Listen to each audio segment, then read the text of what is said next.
Good afternoon and welcome to Medellin for the InterBolsa Weekly Report for the week ending in Halloween. The biggest news of the week, or which has dominated proceedings, was the central bank's announcement last Friday.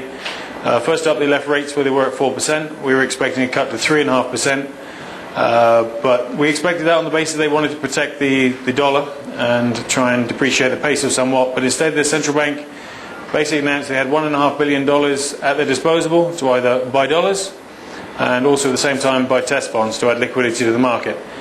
Very much had the desired effect, which was to weaken the peso, which went back up to above 2,000 and is trading just below that right now. Test traders are extremely nervous, as they should be, because if the government are going to step in and start buying dollars at a tremendous rate, they're going to get burnt. It's been seen before in emerging markets. We've seen this kind of behavior by the governments in Brazil before. Normally it proves fairly effective.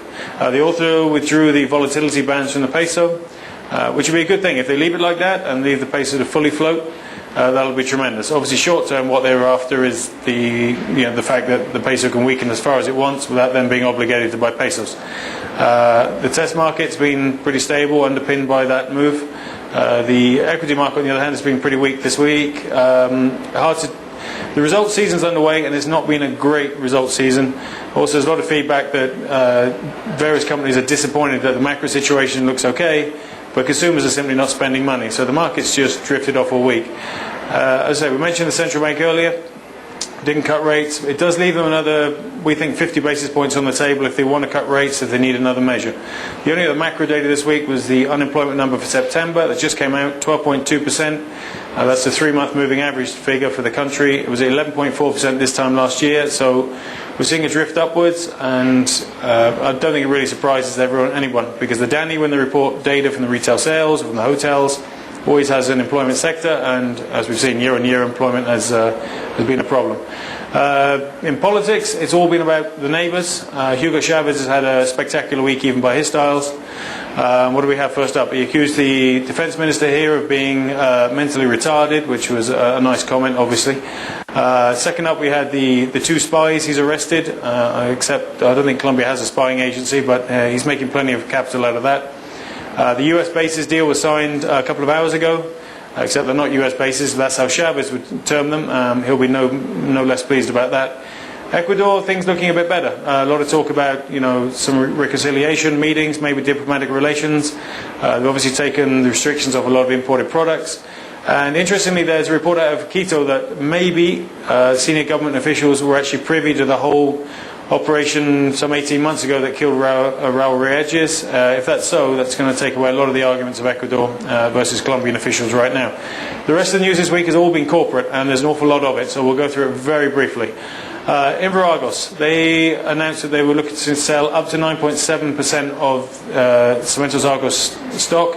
It's worth $600-700 million, given depending on your market level or your peso level. Cementos Argos are off on a roadshow next week. You may well see them around. The idea is that they're going to sell this Argos, they're going to take the cash, they're going to pay down some of the money they used to invest in Colinversiones, and obviously it's going to leave them a war chest to help Colinversiones, which they own 44% in. Argos had their conference call, just concluded this morning. Results, as we know, were showing an improvement. EBITDA margins were better than expected. I think the thing that came out of the results is the fact that they've split basically their business into 3 departments: Colombia, the Caribbean, and the US. They'll have vice presidents for each sector, and they hope to make good gains in terms of cost saving on that. Moving down to ETB reported numbers. They were okay, but they were propped up by reverse provisions. The same declining trends we see in many of the business areas. Enca reported numbers, again, worse than expected, but Enca, we have a buy recommendation. We have some faith that they're trying to turn proceedings around. Fabricato, on the other hand, their numbers were poor, to say the least. They've had to take a whole raft of provision measures, not to just stay over-dramatic to stay in business, but they need to keep their head above water for the time being. Suramericano and Colinversiones reported numbers, but as holding companies, they're both tidy enough numbers, but we don't do estimates, and they're really subject to their various holdings. Exto reported numbers, solid, improving trends, not spectacular, and they don't expect spectacular for the rest of the year. Also, they announced an issuance of stock around $225 million. The idea is to buy out the 22.5% of Caruja, and in return, the Caruja shareholders will get Exto stock. So on top of that, we had to add to capex. So we put our price target up slightly on Exito during the week. So look for a report on that. Beyond that, Isagen, the government is again looking to get EPM, which is a utility company here in Medellin, involved in the Isagen sale. What else is going on? That is really about it for the week from here in Medellin. As I say, it's Halloween week, and it's a long weekend. So be sure not to be calling us on Monday. In the meantime, I will be off with the kids to do a little tricky Halloween. So I bid everyone a very, very fine weekend.